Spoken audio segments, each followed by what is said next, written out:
Good morning students. तो बेटा आज के इस वीडियो लेक्चर में हम लोग last chapter biology class 11th last topic करने वाले हैं hormones and there mechanism of action. बेटा लोअर क्लासेस से आप लोगों ने ये पढ़ा है कि जो हॉर्मोन्स होते हैं, hormones are the chemical messengers. Hormones are the chemical messengers. Chemical messengers का मतलब क्या है कि ये बॉडी के एक पार्ट में प्रोड्यूस होंगे। लिख देते हैं यहाँ पे, these are the chemical messengers.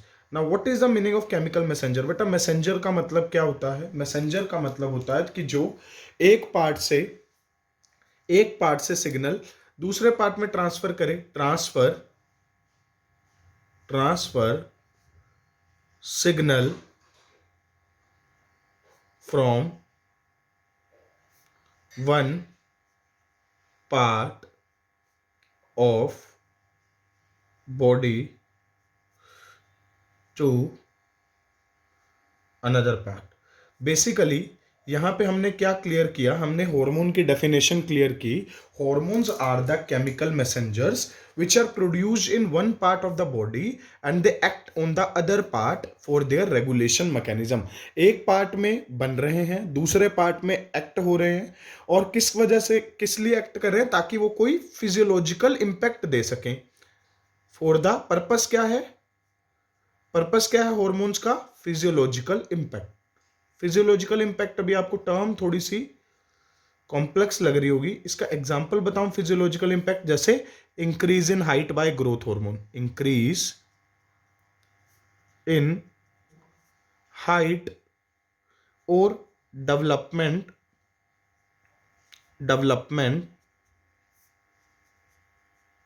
Of reproductive organs.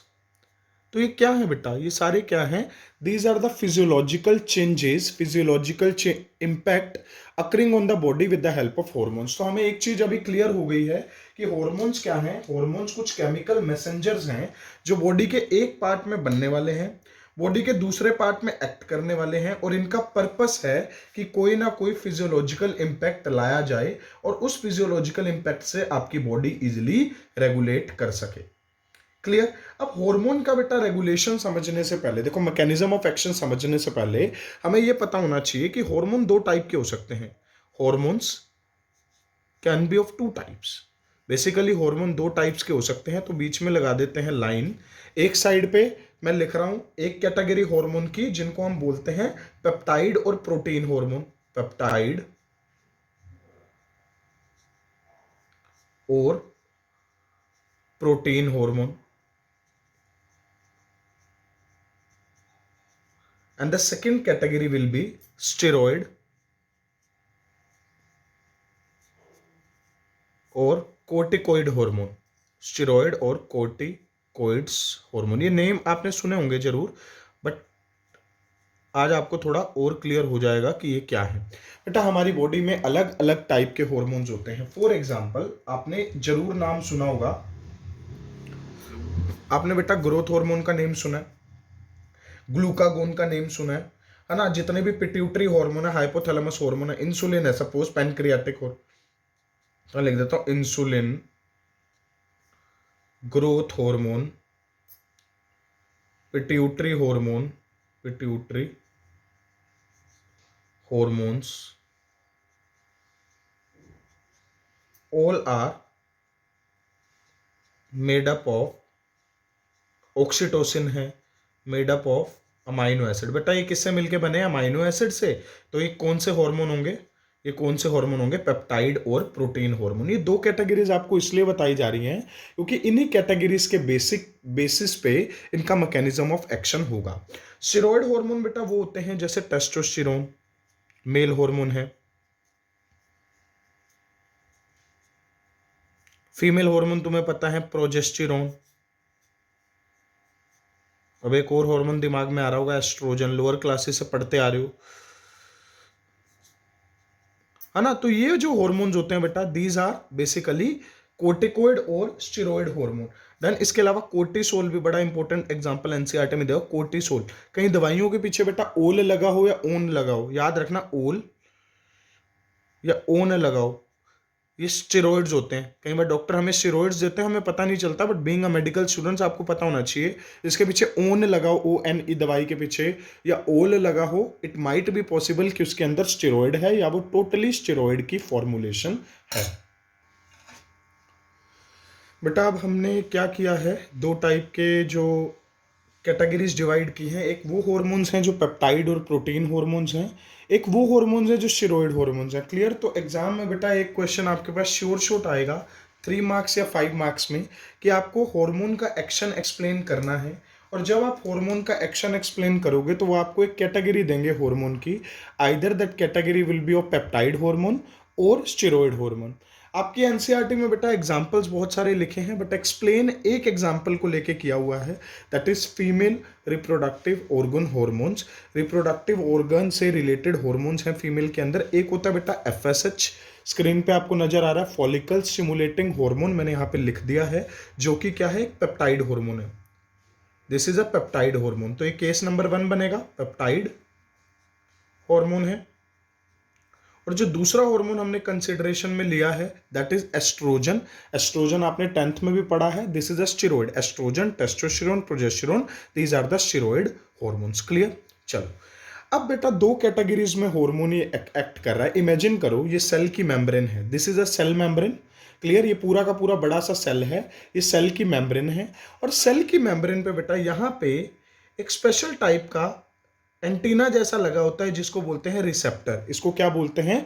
Receptor. तो यहां मैंने क्या बना दिया, मेम्ब्रेन रिसेप्टर, क्योंकि ये मेम्ब्रेन पे लगा हुआ है तो इसको मैंने बोल दिया मेम्ब्रेन रिसेप्टर। क्लियर? तो यहां पे क्या है, एक मेम्ब्रेन रिसेप्टर है। मेम्ब्रेन रिसेप्टर पे आके बाइंड करेगा कौन? हार्मोन। मेम्ब्रेन रिसेप्टर पे आके कौन बाइंड करने वाला है बेटा? हार्मोन बाइंड करने वाला है।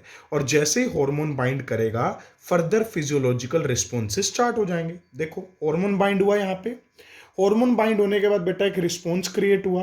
रिस्पॉन्स क्रिएट होने के बाद क्या होता है, कुछ सेकेंडरी मैसेंजर्स क्रिएट होते हैं। अभी आपको बहुत बेसिक एग्जांपल से समझाऊंगा। इसको बोलते हैं सेकेंडरी मैसेंजर।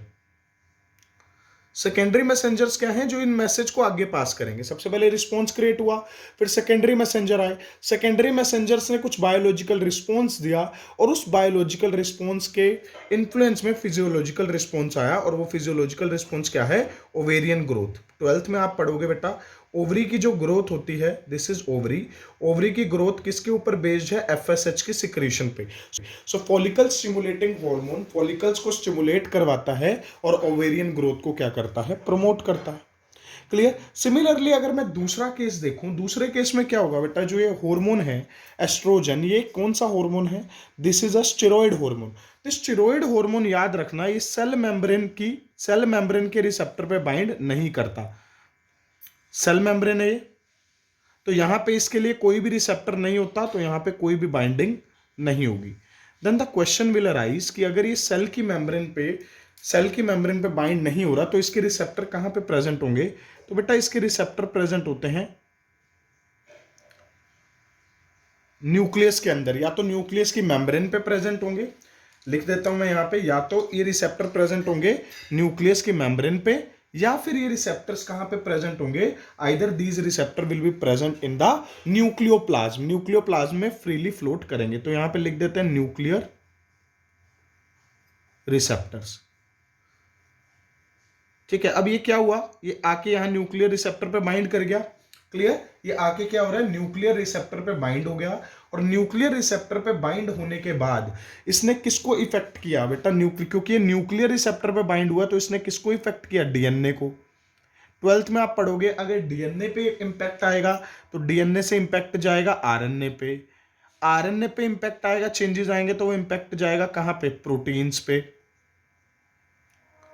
डन। और जैसे प्रोटीन्स में मॉडिफिकेशंस होगी तो हम इसको क्या बोल देंगे? There would be some physiological response. जैसे यहां पे फाइनल हमारे पास क्या था? फिजियोलॉजिकल